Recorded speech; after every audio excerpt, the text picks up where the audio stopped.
Welcome everyone to the Center for Sacramento History, and thank you for coming to tonight's event devoted to the Union, Sacramento, and the Civil War.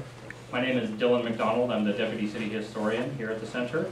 I'd like to, before I begin, acknowledge a few people here who were instrumental in putting on tonight's event.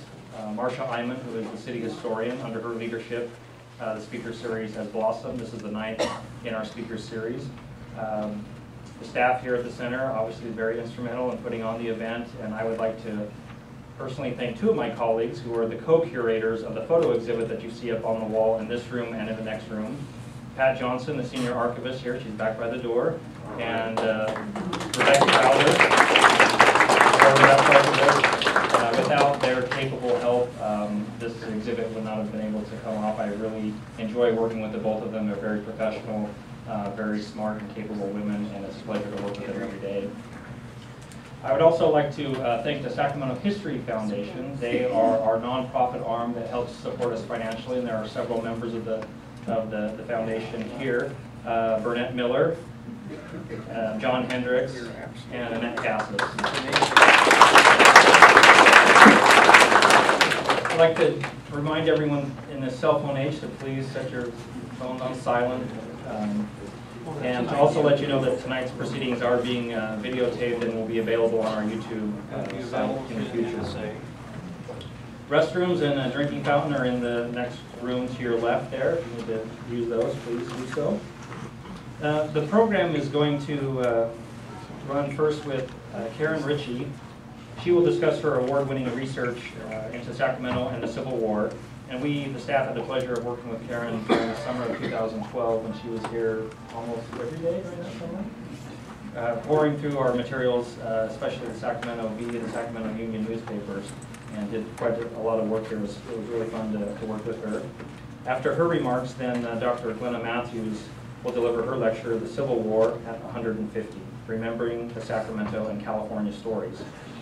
And afterward, we'll have an opportunity to ask the both of them a few questions, and then Dr. Matthews will be signing copies of her book in the other room afterward as well, so we invite you to join that.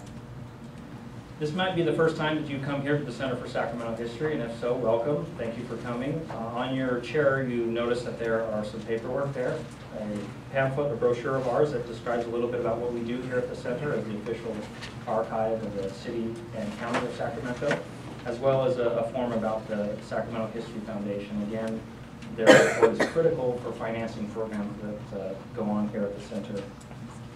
One of those events, programs that they support, is the speaker series, as I've mentioned. And that series allows us to highlight recent scholarship on the Sacramento region, as well as to showcase the collections here at the Center. And we hope to reach out to new audiences each time we have a speaker series. So by a raise of hands, how many of you have never been to the Center before? Wow, that's great. Thank you for coming, and we hope you enjoyed the evening here with us. If I can just speak briefly about how this event came about. About 6 months ago, we were speaking about a topic that we might want to hold an event on, and we knew we wanted to do something on the Civil War based on Karen coming and doing research. And we were introduced to Dr. Matthews' book, and after reading that, that really inspired us to put together this event and this exhibit. So everything that you see up on the walls regarding this exhibit, except for in 1 or 2 cases, are actually from the collections here at the Center for Sacramento History. We have an extensive collections of photographs, over 7 million items, so this is a real rich resource for Sacramento. So about that, I'll move on by introducing our speakers, introduce both of them, and then allow them to tell us their stories for tonight. Karen Richey earned her BA in History from UC Riverside and a BS in Elementary Education from the University of Utah. She completed her MA in History at CSU Sacramento in 2012 and has been a classroom teacher for 18 years, with 12 of those years having been spent teaching middle school. She currently teaches at Toby Johnson Middle School in the Elk Grove Unified School District. Dr. Glenna Matthews received her doctorate in American History at Stanford University and then moved to Oklahoma, where she taught at Oklahoma State University. Having achieved tenure there, she elected to return to her native California and has been a visiting associate professor of history at UC Berkeley, Stanford, UCLA, UC Davis, and UC Irvine. Moreover, she has published 6 books and nearly 20 articles and has received fellowships from the American Council of Learned Societies and the National Endowment for the Humanities. Her most recent book, The Golden State in the Civil War, was published by Cambridge University Press in 2012. So please join me in welcoming Karen and Glenna.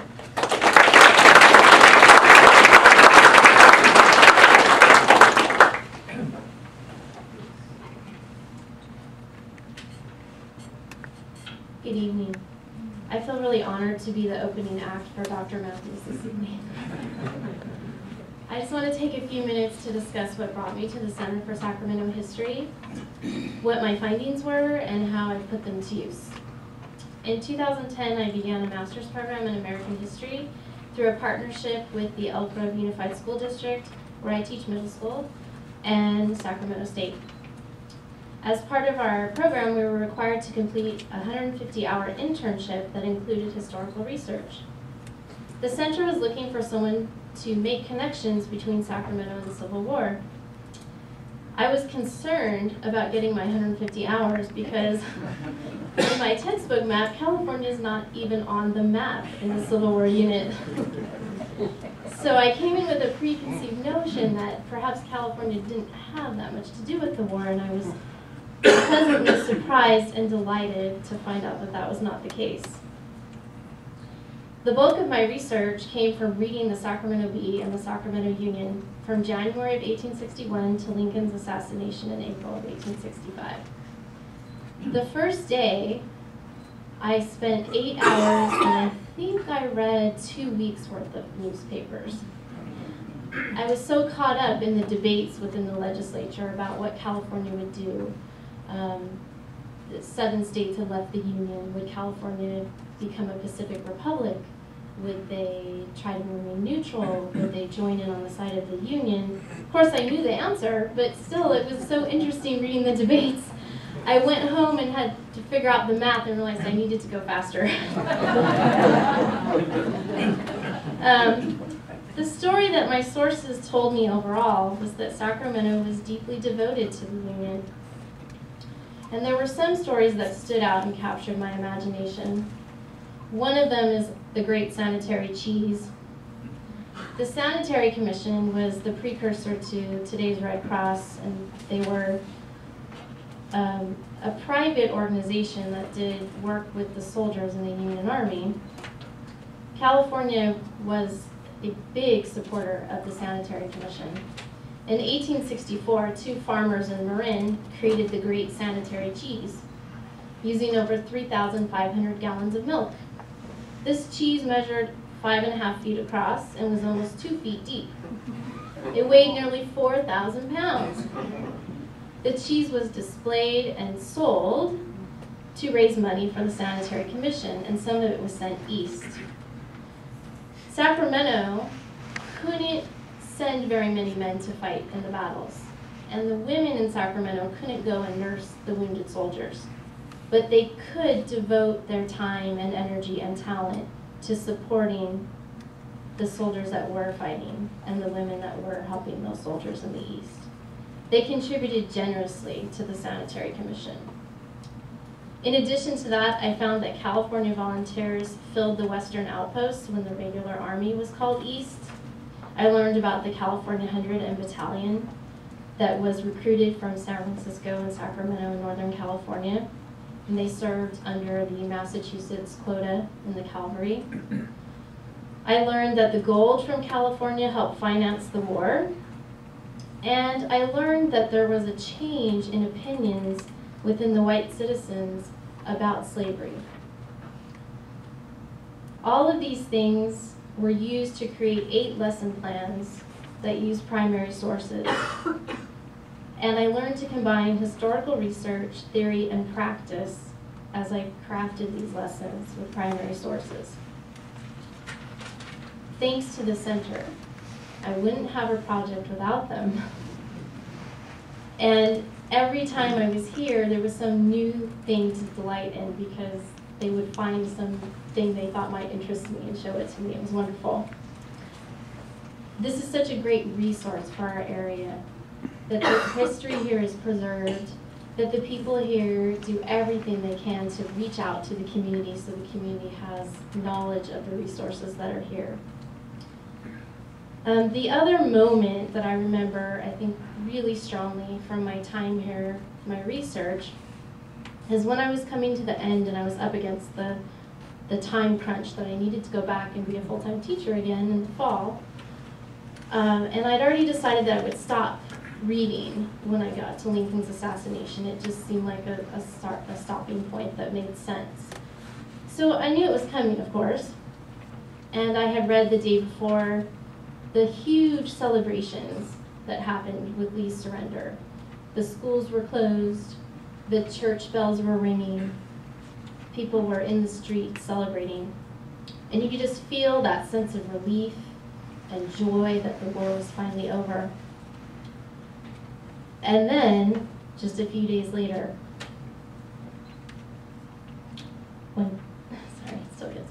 when California read about Lincoln's assassination, and there's black lines down the sides of the paper,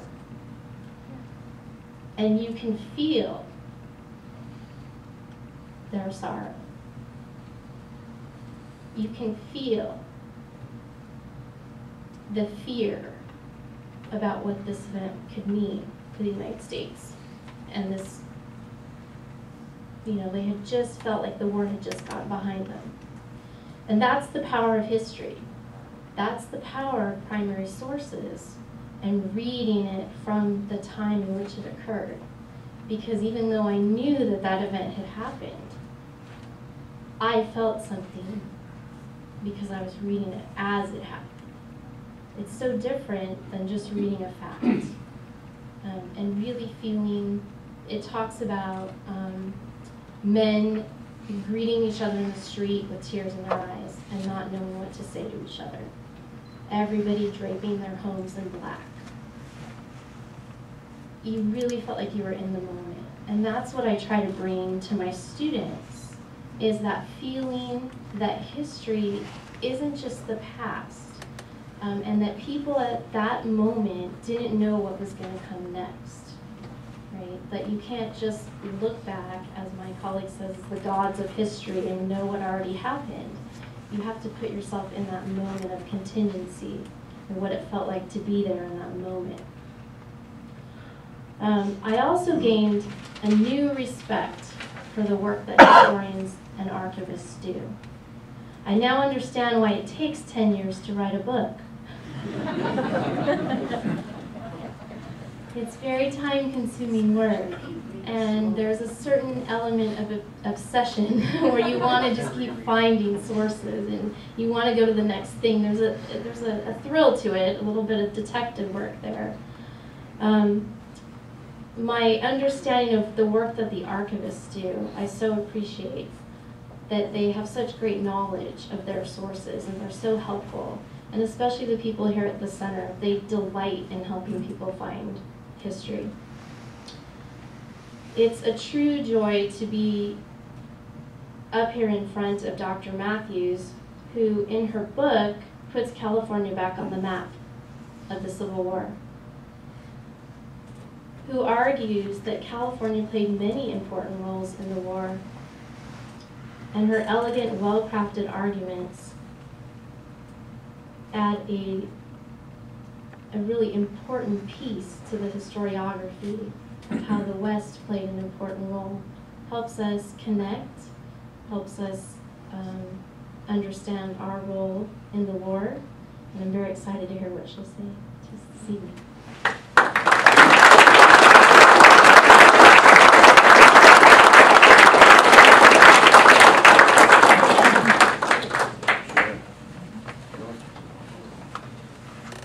Well, those were kind words indeed.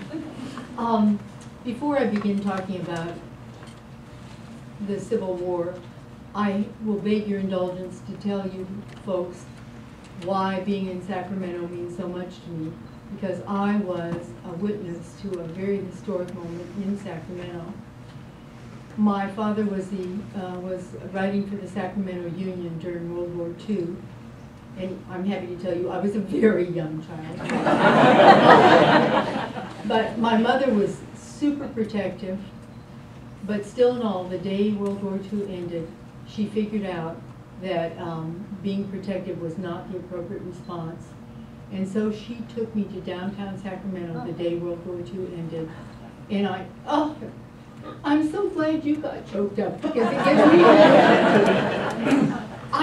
it was so thrilling. It was such a wonderful thing to witness. You've seen the images of the sailor kissing the girl and bending her back and so on. Well, that's what downtown Sacramento was like. People were dancing with strangers. People were partying in the streets. I mean, it was just unbelievable jubilation. And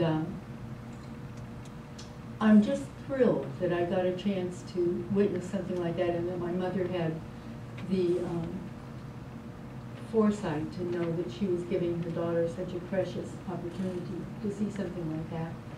I also have to tell you that my Brownie troupe toured the governor's mansion, and I got to shake hands with Nina Warren.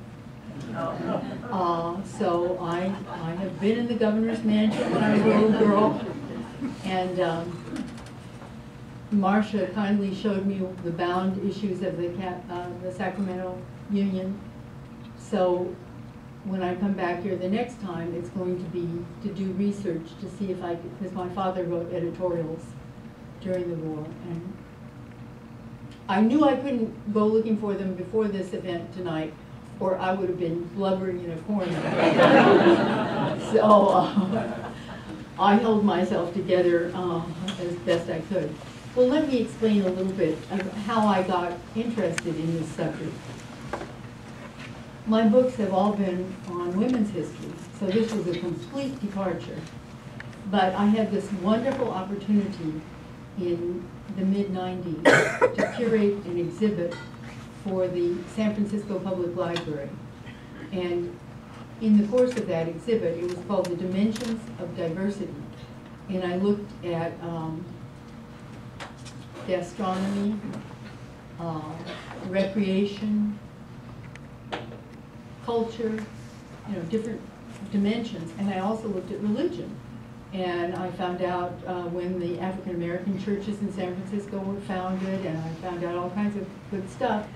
And I borrowed a letter written by Thomas Starr King, because he was the most prominent clergyman, a Unitarian clergyman, in San Francisco at that time. And I read that letter. It was written on Washington's birthday in 1861, just before Sumter, just before the firing on Sumter. Lincoln had been elected, but not yet inaugurated. Southern states had begun to secede. And Thomas Starr King gave a speech in San Francisco in which he writes, I gave it to Calhoun, I gave it to the South, I gave it to Secesh. He's writing to his best friend. And it was such a colorful letter. And he said, Mrs. Fremont came up and congratulated me, and now they want me to give the talk in Sacramento and Marysville and so on. It was such a colorful letter that it was as if this man had reached out and taken me by the hand and said, you were going to write about me. And so I had to finish other projects, but it took me, as Karen talked about, 10 years. It took me about 10 years to write this book. I visited archives all over the country, as well as in California. And it was a wonderful journey of discovery. And I'm thrilled to be sharing it with people in the place where I attended first grade. We lived on Glacier Road where it intersects Marconi. Is anybody from that part of Sacramento? Oh, goody.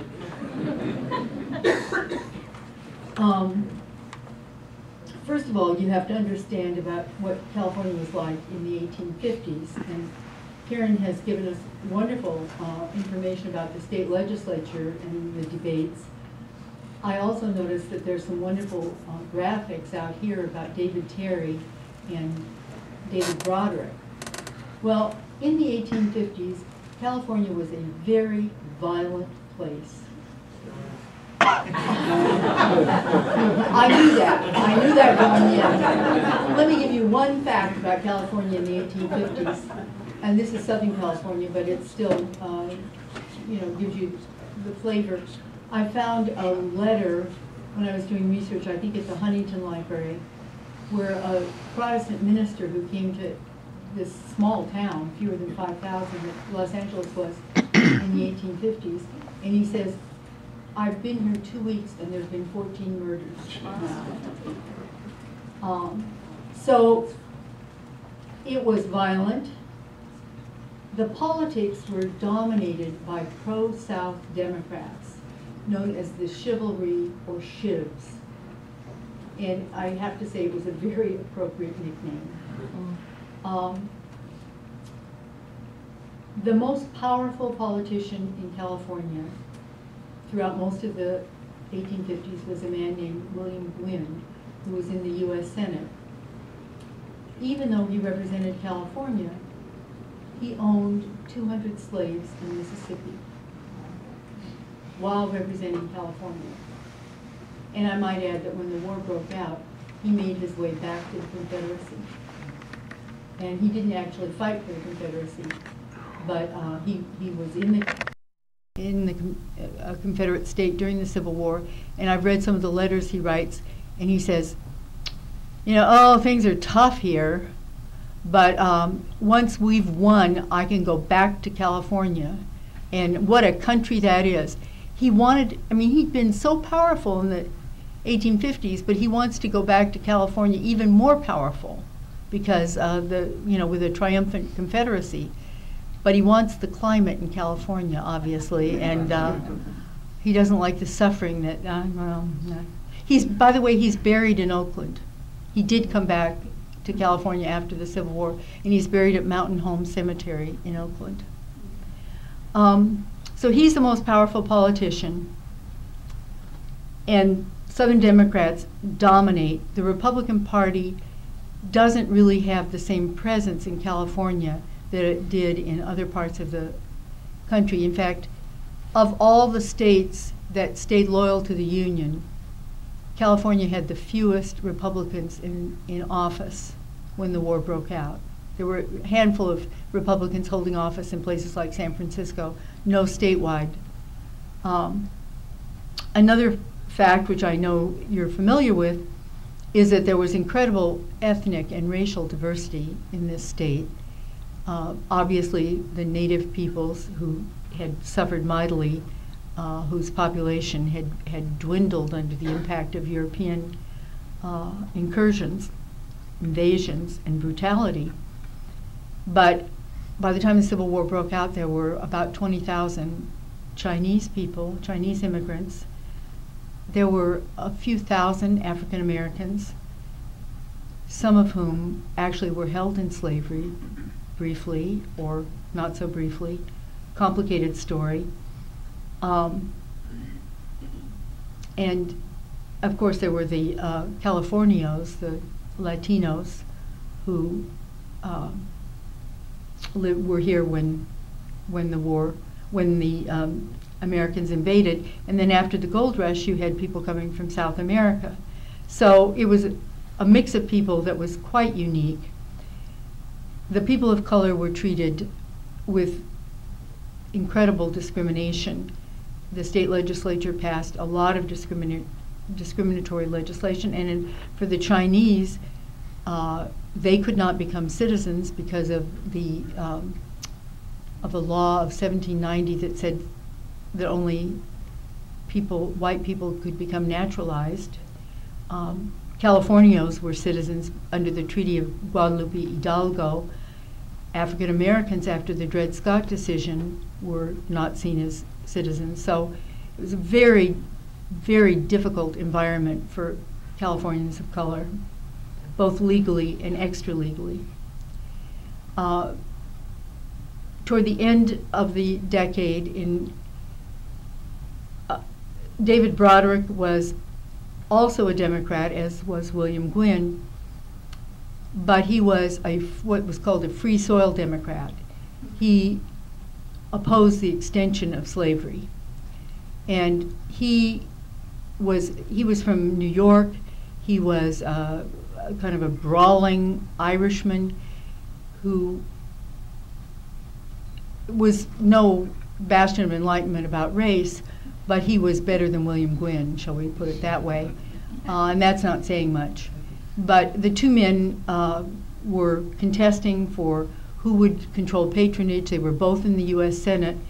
And over the course of 1859, one of William Gwynn's allies, David Terry, began to issue a series of provocative insults to David Broderick.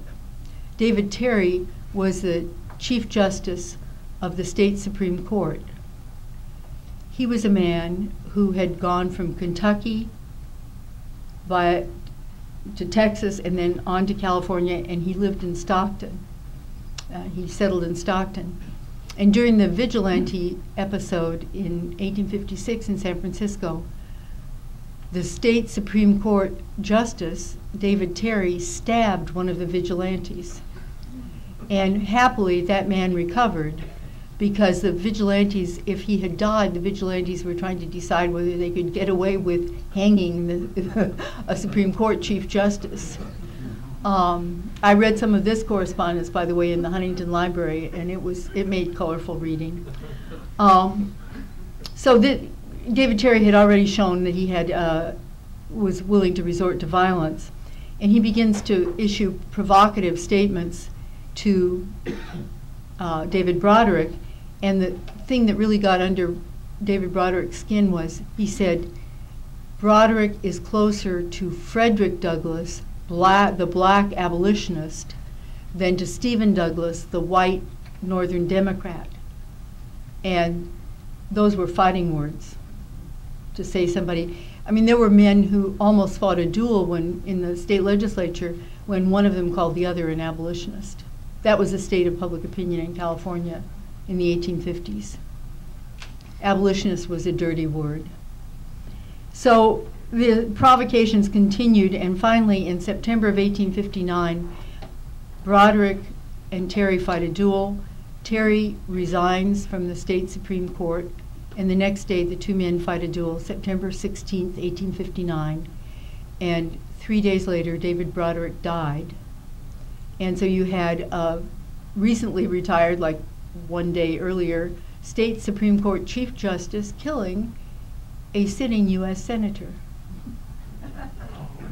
And the only reason that didn't loom larger in American history, it was certainly notorious at the time, but it was overshadowed by the raid on Harper's Ferry by John Brown and the politics that would lead up to secession. So California was wild and woolly, and the Republican Party was relatively weak. And in late April of 1860, a man arrived in San Francisco, Thomas Starr King, who was really, in a way, sent by, he was a member of the literati circles in Boston and well acquainted with those circles in New York too. And he came in to pastor a Unitarian church in San Francisco. His family was feted in New York. As they left, a party of 200 had a breakfast for Reverend King. William Cullen Bryant, the poet, presided at the breakfast. And then Horace Greeley saw them off at the harbor, and he said to them, "The people of California may let you down, but the landscape never will." And so they sail down to the isthmus, across the isthmus, and up to San Francisco. They land, I think it's April 28th. The next day, Starr King preaches, a committee had met him and said, "Oh, you don't have to give a sermon. You've had this long trip." And he says, "No, I have a sermon ready." And so many people were interested in this. This man had been a friend of Emerson and Oliver Wendell Holmes and all the Boston literati, though he was not an elite. He was not born as an elite person. He was born, his father was a shoemaker who became a preacher, but was kind of, never went to Harvard. Starr King never went to university. He was self-educated. But he was so brilliant that he became friends with all the most brilliant people in the Boston area. And so Boston in particular, they were very interested to know how he was going to fare. And one of the letters I found in the archives was postmarked was dated in the early part of May, and it was from Edward Everett Hale, who was a famous Unitarian clergyman in Boston, and he said, "We know that you spoke the day after you landed because the news was carried by Pony Express to St. Louis and then telegraphed from St. Louis to Boston." So, people were really interested in what was going to happen when Boston literary man, as well as clergyman, because he had published a book on the White Mountains in New Hampshire. He had been traveling on the Lyceum circuit. He was quite a well-known public speaker, and when this well-known person from New England shows up in Wild and Woolly, California, what's going to happen? Well, here are some of the things that happened. He took Horace Greeley seriously. He landed, as I say, in late April. By July, he was in Yosemite. And he began writing about Yosemite and the California landscape for a Northeastern audience. One book about it's called Sacred Places, and the author says that Starr King sacralized Yosemite. He's the one that wrote about it the first as a sacred place. One of the letters I read to him said, "Oh, we loved your descriptions of the flowers in Santa Clara County, and now we can hardly wait for your telling us about San Mateo." So he was writing about, and he wrote about going to the top of Mount Diablo, and he wrote about seeing the Sacramento and the Delta and so on. So he did that, but then to me the most remarkable thing he did that first year, and I told you what the climate of opinion was in California. On August 1st, 1860, he spoke to the assembled African American community of San Francisco. And August 1st was an important date because it was the date that the British British emancipated their slaves in the West Indies. And this is a time of struggle. How are we going to end slavery? This is before the Civil War.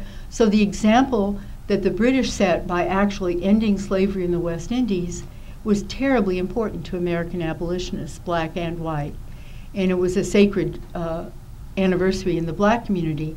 And what Thomas Starr King said was, the greatest date in the history of the last 100 years is not when our fathers founded our nation, but when the British Parliament put its millions of pounds on the table in honor of a principle which up until then had been purely abstract. And then he goes on to say that the places that are the most racially and ethnically diverse, I'm paraphrasing, but this is what he's getting at, are the most blessed by God. So here was a prominent white man who came to California, saw the racial diversity, and said, "You are blessed." And believe me, not many people were talking in those terms at that time. And he said, "Wherever the oppressed are gathered, Christ is there also, and not on the side of power. I come into such a presence with reverence." So he spoke frequently to the black community in San Francisco, sometimes they would come to him to officiate at a funeral. He was very close to the San Francisco black community. And he begins to introduce San Franciscans to the idea that abolitionist isn't a dirty word.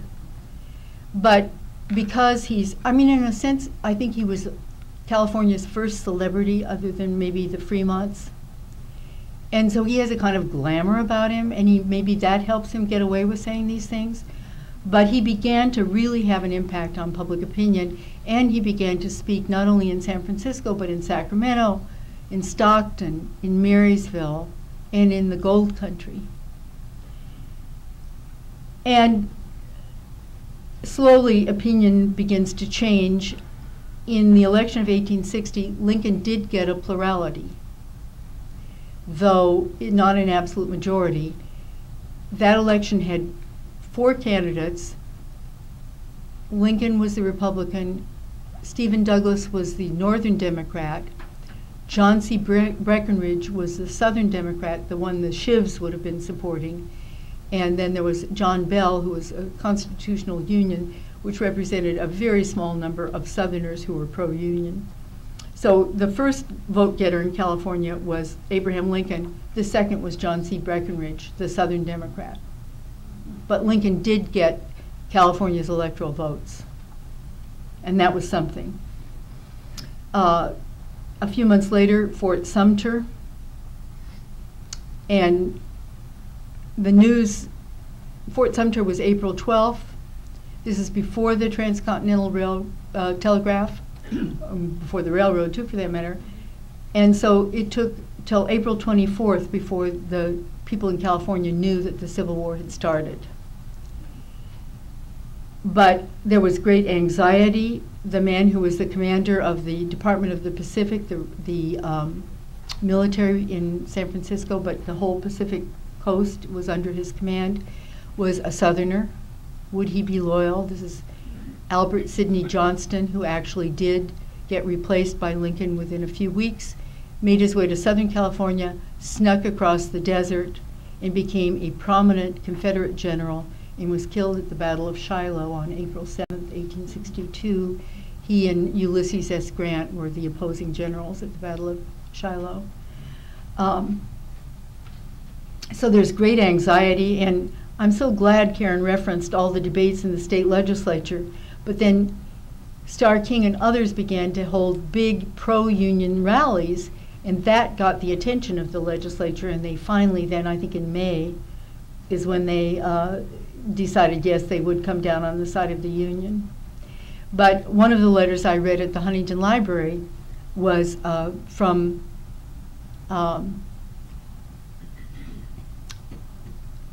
Governor John Downey, who was the governor before Leland Stanford, and he writes to one of his pro-South Democrats, Democratic friends in Southern California, and he says, "A tornado has hit our state.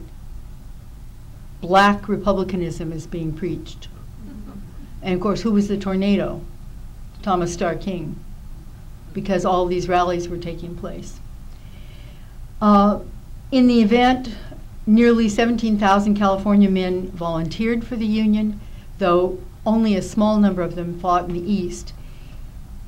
The Confederacy invaded New Mexico from Texas.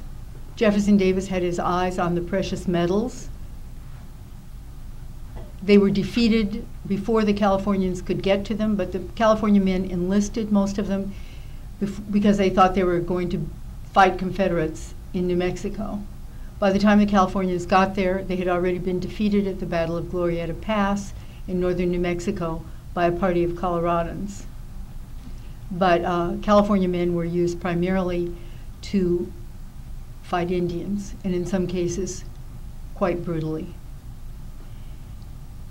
So Northern California is substantially pro-union, but there are pockets of what were known as copperheads to go along with the unionism. I read a letter from someone in Sacramento complaining that her minister was talking about wanting a union victory, and she was so disgusted that she didn't want to go to church anymore because she didn't want to hear pro-union sentiments being expressed. there was a Presbyterian minister in San Francisco who was hanged in effigy because in San Francisco he prayed for the presidents, meaning Abraham Lincoln and Jefferson Davis both. And so he was driven out of town because he had been trying to place Jefferson Davis and Abraham Lincoln on the same level. The real strength of Copperhead sentiment was in Southern California. There was one town, El Monte, that was populated by the Monte boys, they were known as, and they were known as being very good with Bowie knives. So Los Angeles was a garrison town during the war because there was so much anxiety about whether they were going to be loyal to the Union or whether there was going to be actual rebellion. After the firing on Sumter, it was impossible to fly the Stars and Stripes in Los Angeles until troops marched in from Fort Tejon. Have any of you driven up and down I-5 and seen the turnoff for Fort Tejon? Well, they had to march from there into LA before the Stars and Stripes could be flown. So during the war, Sacramento was a town of 13,785 people. Dylan told me, I knew it was a little over 10,000, but I wasn't sure exactly. There was a small Chinatown here, about 500 African Americans living here.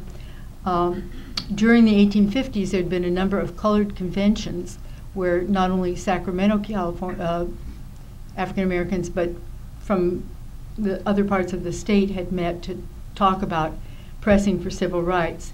And in fact, one thing happened during the war that was favorable to African American interests.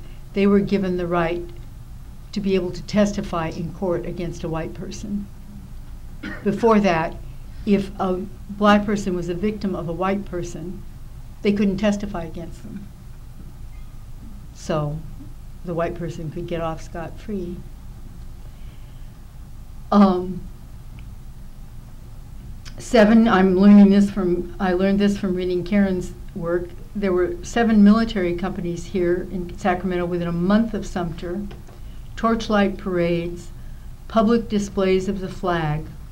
And then after October 1861, it became possible to follow the war via telegraphic communication. And that was huge because now, instead of waiting 2 weeks, you could hear about a battle almost immediately. Well, Karen mentioned, and I'm glad she acquainted you with the work of the Sanitary Commission. That California gold was shipped in bullion, and it wound up in the northeastern banks, where it was part of an important part of the financial structure, because then those banks could lend to the Union, to the federal government, on the basis of having those gold reserves. The U.S. did go off the gold standard eventually, but California kept it on the gold standard a little longer. And also, it was just so reassuring to foreign investors that the vast wealth that was being mined in California was going to the Union cause. But California raised 4 times more for the Sanitary Commission than any other state. And it happened this way.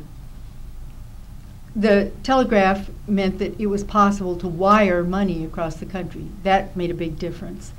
Starr King wrote to one of his close friends, who was the national head of the Sanitary Commission, Henry Bellows, in New York, and he said, I've been waiting to see if the war was truly going to be a war to end slavery before I really wanted to throw myself heart and soul into raising money for the Sanitary Commission. In the summer of 1862, it became clear, there were various things going on that made it clear that Lincoln was moving in the direction of emancipation. On September 22nd, 1862, Lincoln issued the preliminary Emancipation Proclamation.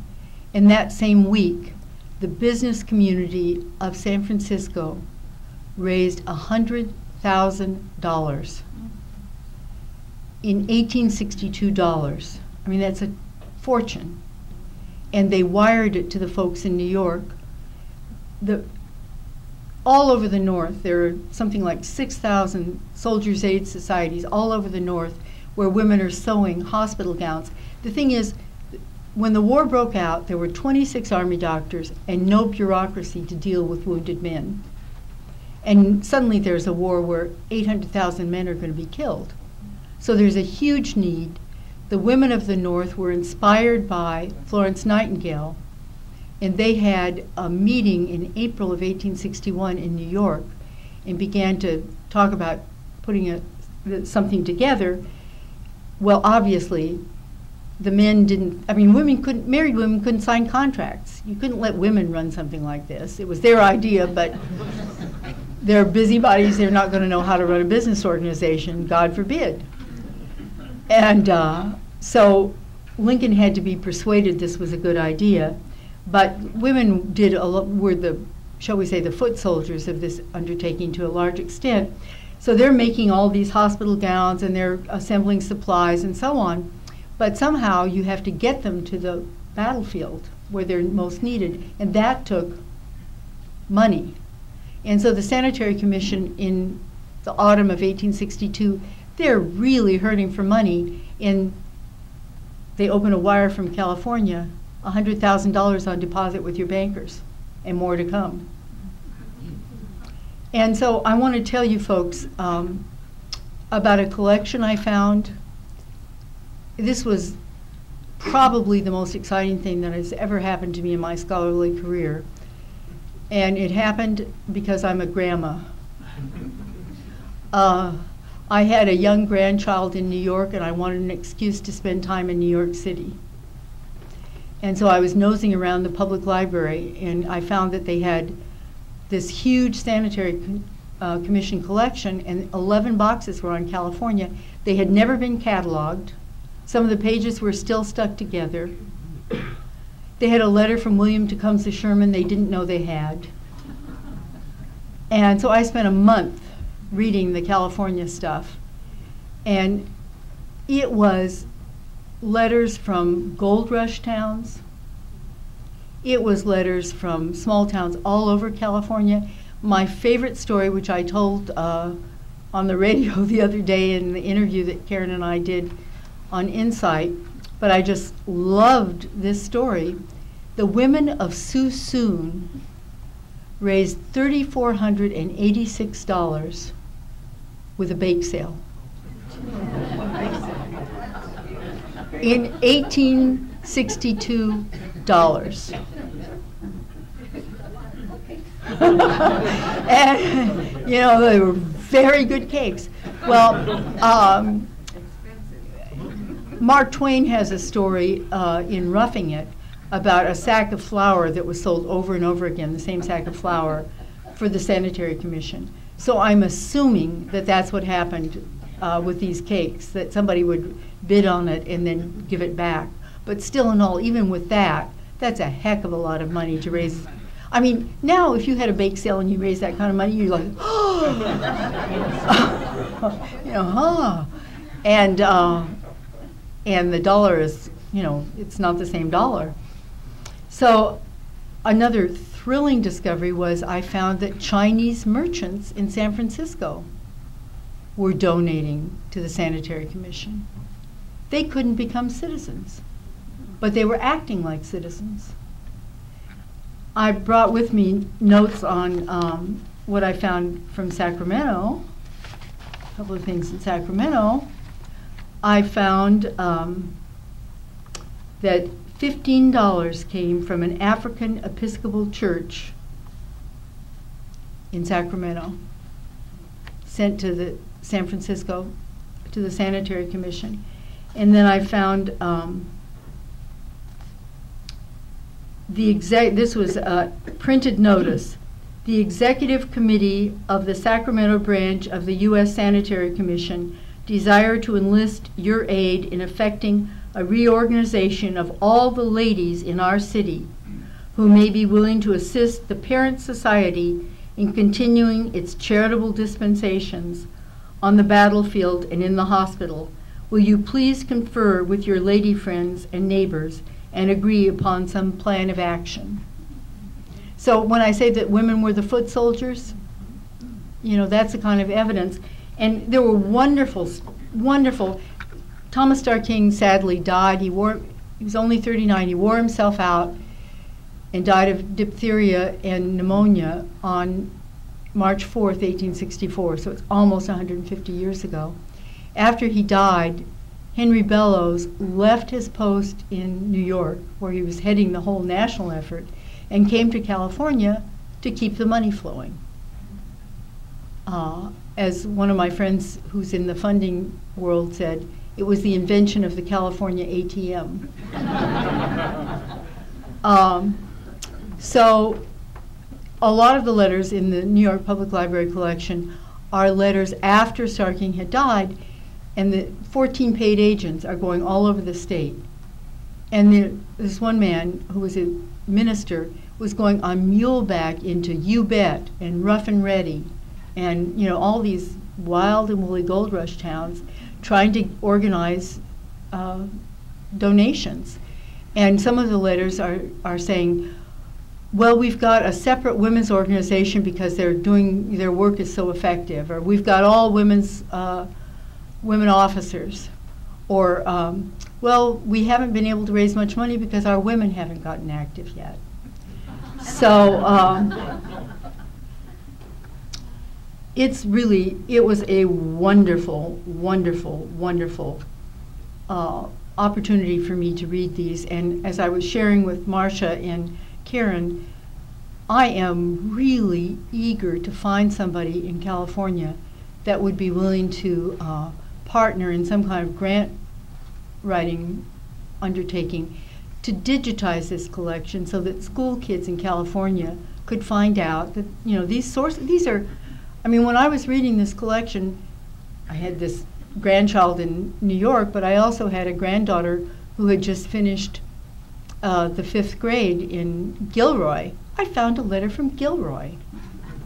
You know, I found letters from all over the state, and I just think it would be so thrilling for kids to have the opportunity to do research on their hometowns, which is entirely possible. So anyhow, have to always give that plug.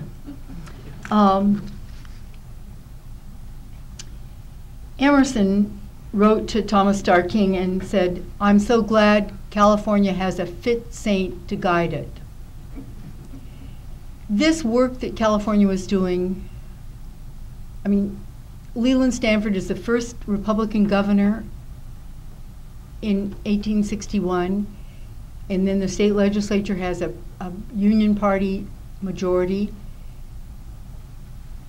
California gives Lincoln 58% of the vote in 1864, but people are just overwhelmed with hearing about the fundraising. And I have a couple of letters I brought with me, my notes. Another Unitarian clergyman wrote, "California is," to Thomas Starr King, "California is favorable to heroism. We forgive her the abduction of our friend," that is Thomas Starr King, "seeing she knows how to use him when she has him, and he her. The East rings from side to side with the fame of your achievements." Now, isn't it a darn shame that California has fallen out of the narrative of the Civil War? Well, I'm crusading, you can see. And here's another letter that came from Paris, from a Unitarian clergyman who was in Paris. "We have just heard of the munificent donation made by San Francisco to the purposes and uses of the Sanitary Commission at the East. The news electrified all the loyal hearts in Paris." So in the end, California gave $1.2 million, 4 times more than any other state. And it's a legacy. And the thing is, it was a multicultural population. It was a multicultural effort. It was the first time, I think, that, I mean, there'd been all this horrible, prejudicial legislation and it persisted.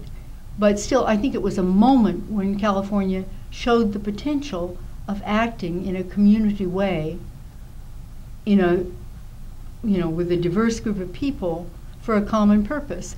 I should also mention that I found in this scrapbook, which Karen is drooling over, that I got a chance to see, I found that Santa Clara College, Catholic, and the College of the Pacific, which was then in San Jose, Methodist, collaborated for a fundraiser for the Sanitary Commission.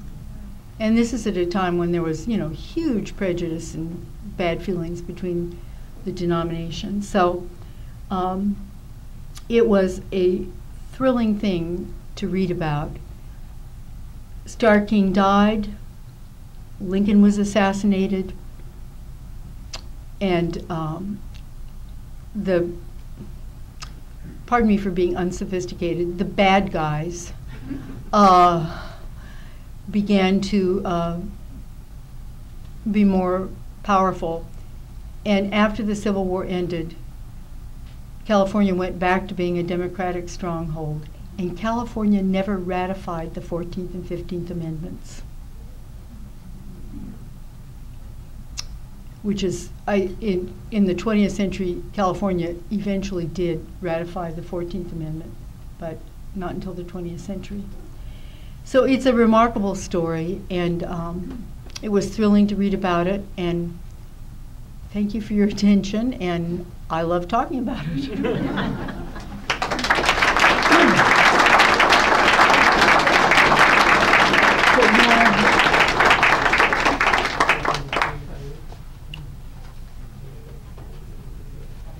Any questions for our two speakers? Yeah, great.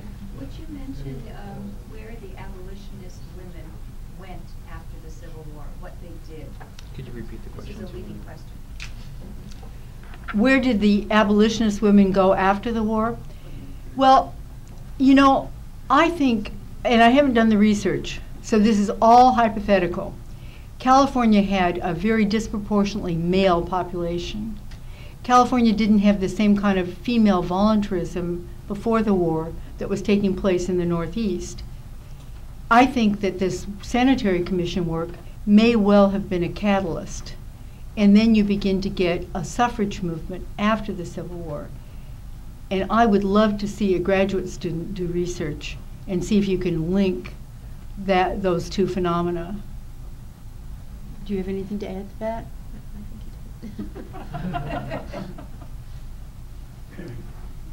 Were California women doing things like quilt work for the Sanitary Commission? Not so much that I know of. In the East, women were raising a lot of money for the Sanitary Commission with needlework and so on. Well, they were making blankets for soldiers. Yeah. Well, again, they were raising money with needlework. They were also making blankets. But the logistics of shipping things like that, that's what was so great about the transcontinental telegraph, because you could raise all this money and wire it. I'll just add to that really briefly. In the early days, they started a lint association, so that their idea was to do something similar, but as Glenna said, when they realized how much it would cost to actually send it, it was prohibitive to doing it. So. Was do you think part of the shift in right before the Civil War in sentiment being more pro-union, could that have been because more people were coming into California from northern states? My own family came in from Ohio during the gold rush, and they were clearly pro-union. There was not a majority of Southerners, so it's a bit of a mystery why the sentiment was so pro-South. William Gwynn, I think, established himself by supporting the invading Anglo-Americans against the Californios in the Land Act of 1851, and he made himself very popular that way. But I think one of the things that definitely was changing was that the population became less overwhelmingly male. And I mean, I love men.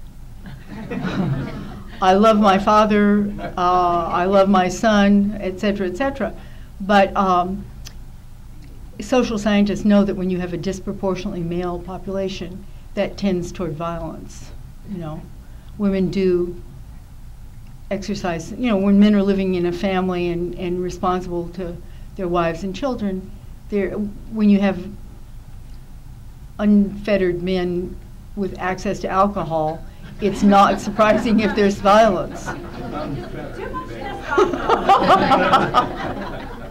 You didn't hear me say that.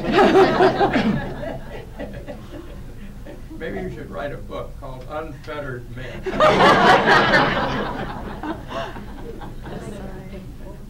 California at that time had a large foreign born population, not just people from China and places like that, but from Europe. Oh, yes. And their views on slavery and all were quite a bit different than some of the U.S. citizens that were born American.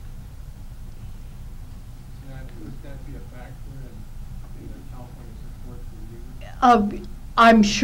I'm sure, you know, for example, they probably had some people who were refugees from the Revolution of 1848 who had very liberal political ideas. And the Californios, that's very interesting how their attitudes change. At first, I found some correspondence in Los Angeles from a prominent Californio, and they were a little concerned about the Civil War. They saw it as, I'm going to be taxed. But after Maximilian invaded Mexico, and they saw, and the South was, William Gwynn actually went to Paris and tried to get Napoleon III to help him establish a slave colony in Mexico. And so then the California population becomes, I think, more strongly pro-union. Karen said there was a great sadness when Lincoln died. Mm-hmm. Why after the war did California become the Democrats, pro-Southern? What was the movement? What caused that movement? I mean, my theory is that you had two great orators, Thomas Starr King and Abraham Lincoln, who had, and both of whom had been sensitive to nuances of opinion, not just their own, you know, constituency. And after the war ended, the radical Republicans seemed way too radical, the Thaddeus Stevens types. How many of you have seen the movie Lincoln? I think you know, historians have picked at various parts of it, but I think it does give a good sense of how you needed people like Thaddeus Stevens, but you also needed somebody to be moderating to make it palatable in California, for example. And when you lost those two great orators, then it was a huge loss to public discourse in California. The Emancipation Proclamation, we take it, you know, it's like motherhood and apple pie, emancipation.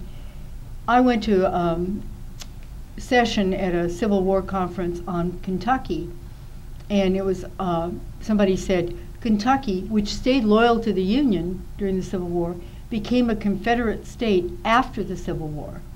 That's when they adopted the Lost Cause, and it was because they were so ticked off about emancipation. So California felt the same way, they were kicked off at emancipation? Yes, a lot of California Democrats, and there was nobody to bring them along after Lincoln and King both died. There wasn't a huge slave population in California then? There were there were families who brought slaves in. There were fugitive slave cases in California. There's a poster out here of the Archie Lee case. There's a book about Archie Lee and the fugitive slave. That's right here. Biddy Mason in Southern California was a slave who sued for freedom.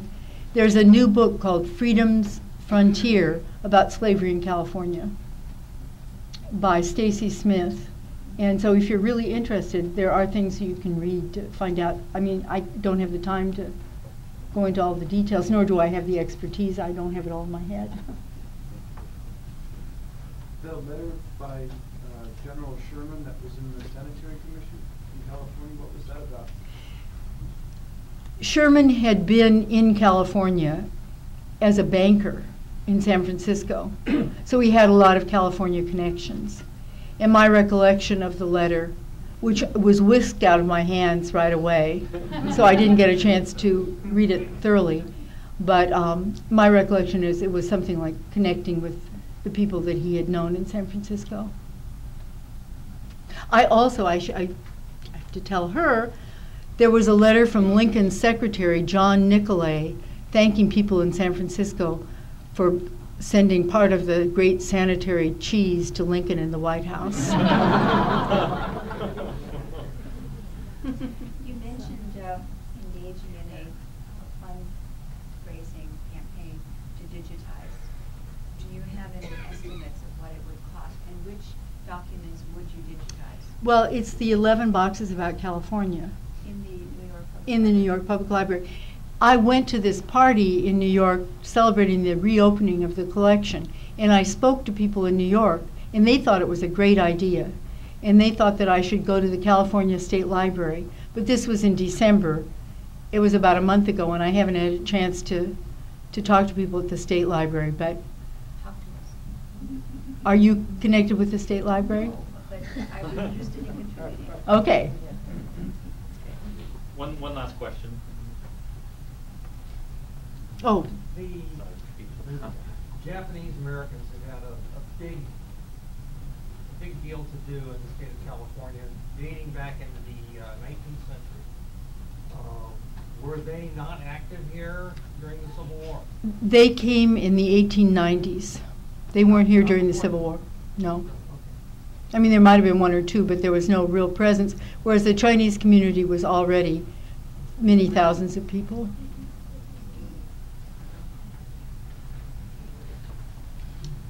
Well, we appreciate your attendance tonight, and we'll be in the other room. You're welcome to stick around and talk to both of our speakers a little bit more, but thank you for coming to the center tonight.